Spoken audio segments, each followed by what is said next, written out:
Hi students, +2 physics unit 3 காந்தவியல் மற்றும் மின்னோட்டத்தின் காந்த விளைவுகள் பாடத்திலிருந்து எடுத்துக்காட்டு 3.15 எப்படி சால்வ் பண்ணலாம் அப்படின்றது இந்த வீடியோவில் வந்து பார்க்க போகிறோம். இந்த எடுத்துக்காட்டு 3.15 1 ஆம்பியர் மின்னோட்டம் பாயும் நீண்ட நேரான கம்பியிலிருந்து 1 மீட்டர் தொலைவில் ஏற்படும் காந்த புலத்தின் எண் மதிப்பை கணக்கிடுக. இதனை புவி காந்த புலத்துடன் ஒப்பிடுக. சரி, இந்த ப்ராப்ளத்தில் என்ன கொடுத்துருக்குறாங்க அப்படின்னா, ஒரு நீண்ட நேரான கடத்தி, அந்த கடத்தியில் பாயக்கூடிய மின்னோட்டம் வந்து கொடுத்துருக்குறாங்க 1 ஆம்பியர்.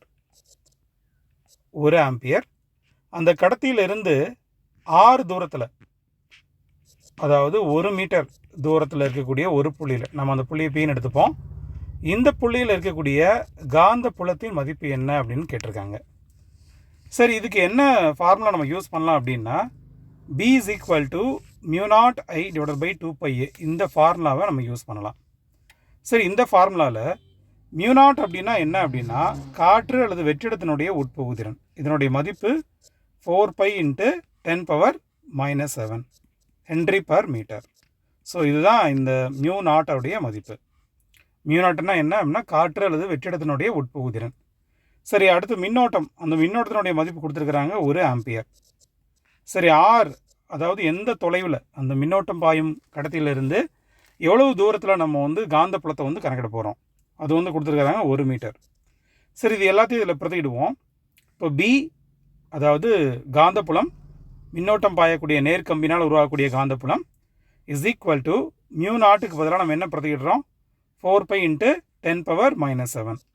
சரி, ஐக்கு பதிலாக 1 ஆம்பியர், 2π × ஆருக்கு பதிலாக 1 அதுன்னு பிரதிடுறோம்.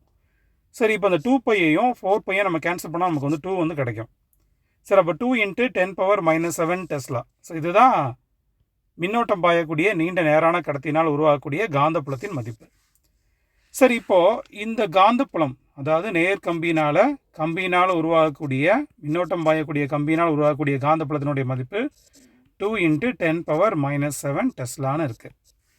நம்ம புவியினுடைய காந்தப்புலத்தினுடைய மதிப்பு ஏறத்தாழ எப்படி இருக்கும் அப்படின்னா 10⁻⁻5 டெஸ்லான்னு இருக்கும். நல்லா இந்த ரெண்டு மதிப்பையுமே கவனித்து பாருங்கள். எதனுடைய மதிப்பு ரொம்ப குறைவாக இருக்குது அப்படின்னா, இங்கே 10⁻⁻7 வந்திருக்கு, இங்கே 10⁻⁻5 வந்திருக்கு. அப்போ 10⁻⁻7 தான் மிக மிக குறைவான ஒரு மதிப்பு. அதாவது மின்னோட்டம் பாயக்கூடிய கம்பியினால் உருவாகக்கூடிய காந்தப்புலத்தினுடைய மதிப்பு குறைவாக இருக்குது. எவ்வளவு குறைவாக இருக்கும் அப்படின்னா 100 மடங்கு வந்து குறைவாக இருக்கும். எதை விட? புவியினுடைய காந்தப்புலத்தை விட.